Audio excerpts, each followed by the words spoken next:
Sir sir ರಾಜ್ಯದಲ್ಲಿ ಬರ ಇದೆ ಸರ್, ಇನ್ನೂ ಸಚಿವ ಸಂಪುಟ ಪೂರ್ಣ ಆಗಿಲ್ಲ. ಈಗ ರಾಜಕಾರಣದ ಬಗ್ಗೆ ನಾವು ಮಾತಾಡೋದಿಲ್ಲ. ಆದರೆ ಇಂಥ ಪರಿಸ್ಥಿತಿಯಲ್ಲಿ ತಕ್ಷಣ ಮಂತ್ರಿಮಂಡಲ ಮಾಡಿ ಮಂತ್ರಿಗಳನ್ನ ಡೆಪ್ಯೂಟ್ ಮಾಡಿ ರಾಜ್ಯದ ಜಿಲ್ಲೆಗೆ ಒಬ್ಬರನ್ನ ಡೆಪ್ಯೂಟ್ ಮಾಡಿ ಎಲ್ಲೆಲ್ಲಿ ಮಳೆ ಆಗಿಲ್ಲ ಎಲ್ಲೆಲ್ಲಿ ಬರ ಇದ್ದಾವೆಲ್ಲ ಇಮಿಡಿಯೇಟ್ ಆಗಿ ಸರ್ಕಾರದ ಕರ್ತವ್ಯ ತಕ್ಷಣ ಮಾಡಬೇಕಾದ್ರೆ ನಾವು ಮಾಡಿದ್ದೀವಿ. ಇದು ಮಾಡ್ತೀವಿ ಸರ್. ಈಗ ಮಹಿಳಾ ವಿವಿ ಹೆಸರಿಗೆ ಮಾತ್ರ ಆಗಿದೆ, ಮಹಿಳಾ ಸಬಲೀಕರಣ ಆರ್ಥಿಕ ಶಕ್ತಿ ಇಲ್ಲ. ಎಲ್ಲರೂ ಬರ್ತಾರೆ, ಒಂದು ಘಟಿಕೋತ್ಸವ ಮಾಡ್ತಾರೆ, ಹೋಗ್ತಾರೆ.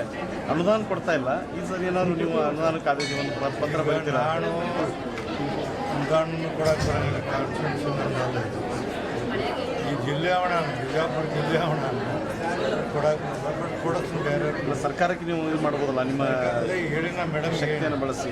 ನಾನು ಮೇಡಮ್ಗೆ ಹೇಳಿ ಓದು ತೊಗೊಂಬರ್ತೀನಿ. ನಾನು ಮೀಟಿಂಗ್ ಕರಿತೀನಿ. ಫೈನಾನ್ಸ್ ಸೆಕ್ರೆಟರಿನ ಮತ್ತು ಎಜುಕೇಷನ್ ಸೆಕ್ರೆಟರಿನ ಕರೆದು ಮಾಡಿ ಬಟ್ ಸ್ವಲ್ಪ ಇಲ್ಲ ಸ್ವಲ್ಪ ಆದರೂ ಏನಾದ್ರು ಮಾಡುವಂಥ ಜಾತಿ ಮಾಡ್ತೀನಿ. ಈಗ ನಾನು ದೊಡ್ಡದಾಗಿ ಭಾಷಣ ಮಾಡೋದಿಲ್ಲ.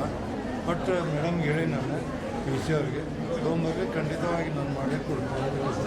ಅಪ್ರದೇಶಿಸಿನಿ ಸರ್, ಸಭಾಪತಿ ಸ್ಥಾನದ ವಿಚಾರವಾಗಿ ಆಡಳಿತ ಪಕ್ಷದವ್ರನ್ನ ಕೂಡಿಸ್ಬೇಕು ಅಂತ ಅವರು ಇದು ಮಾಡ್ತಾರೆ. ಅವರು ಅಲ್ಲ, ಸಿ ಎಂ ಒತ್ತಡ ಆಗ್ತಾ ಇದಾರೆ ನಿಮ್ಮ ಮೇಲೆ. ನಿಮ್ಮ ಮೊನ್ನೆ ಹಾಸ್ಪಿಟ್ಲಾಗಿದ್ದರು ಕರೆ ಮಾಡಿ ಇಲ್ಲಿವರೆಗೆ 1956ರಿಂದ ಇಲ್ಲಿವರೆಗೆ ಒಬ್ಬ ಸಭಾಪತಿ ಮೇಲೆ ಅವಿಶ್ವಾಸ ನಿರ್ಣಯ ಮಂಡಿಸಿಲ್ಲ. ಸಭಾಪತಿಗಳು ತಮ್ಮ ಪೂರ್ಣವಾದಂಥ ಕ್ರೀಡೆಯನ್ನು ಮುಗಿಸ್ತಾರೆ. ಇವರೇನು ಹೊಸ ತರದಾರಿಗಳು. ಅದು ಬಿಜಾಪುರದಲ್ಲಿ ನೋಡಿ 1956ರಿಂದ 56ರಿಂದ ಇಲ್ಲಿವರೆಗೆ ಎಲ್ಲರೂ ಸಭಾಪತಿಗಳು ತಮ್ಮ ಒಬ್ಬರು ನೋಡಿ ಎಲ್ಲರೂ ಮುಗಿಸ್ತಾರೆ. ಅಲ್ಲಿ ಕಾಂಗ್ರೆಸ್ ಇದ್ದಾರೆ, ಬಿ ಜೆ ಪಿ ಇದ್ದಾರೆ. ಇವರೇನಾದನ್ನ ಅವ್ರಿಗೆ ಅಕಾಮಡೇಟ್ ಮಾಡಬೇಕು. ಅಕಾಮಡೇಟ್ ಮಾಡ್ಬೇಕಾದ್ರೆ ಮತ್ತು ಎಲ್ಲ 226 ಮಂದಿ ಮಂತ್ರಿ ಮಾಡಿದ್ದಾರೆ. 75 ಮಂದಿ ಒಳಗೆ ಕಾಂಗ್ರೆಸ್ 4 ಮಂದಿ 4 ಮಂದಿ ಮಂತ್ರಿನ ಮಾಡಬೇಕು. ಅದಕ್ಕೆ ಸಭಾಪತಿ ಇವತ್ತಿನವರೆಗೂ ಕರ್ನಾಟಕದ ಇತಿಹಾಸದಲ್ಲಿ ಸಭಾಪತಿ ಮೇಲೆ ಅವಿಶ್ವಾಸ ನಿರ್ಣಯ ತಂದು ಬದಲು ಮಾಡುವಂಥ ಉದಾಹರಣೆಗಳಿಲ್ಲ. ಅದು ಇದು ಸಂವಿಧಾನದ ಹುದ್ದೆ.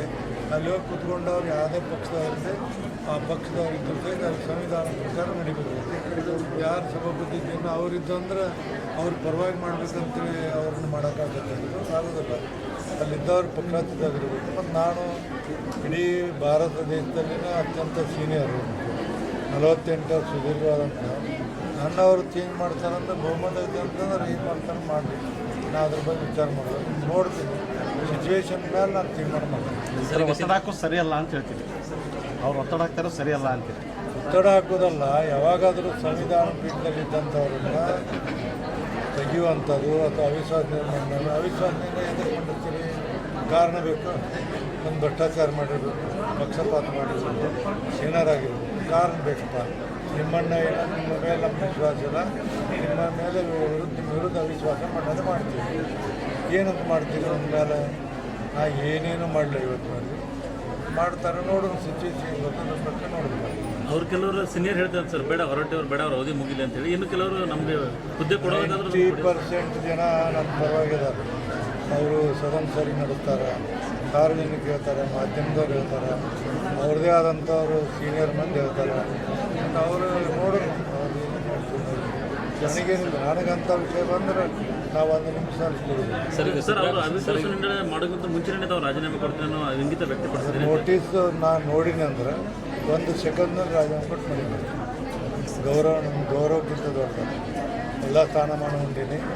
ಎಲ್ಲ 4 ಖಾತೆ ಮಂತ್ರಿ ಆಗಿದ್ದೀನಿ, ಸಭಾಪತಿ ಆಗಿದ್ದೀನಿ, ಈ ಸಾರಿ ಶಾಸಕನಾಗಿದ್ದೀನಿ, ಎಲ್ಲವನ್ನು ಉಂಟು. ಬಟ್ ಗೌರವಕ್ಕಿಂತ ದೊಡ್ಡದಲ್ಲ.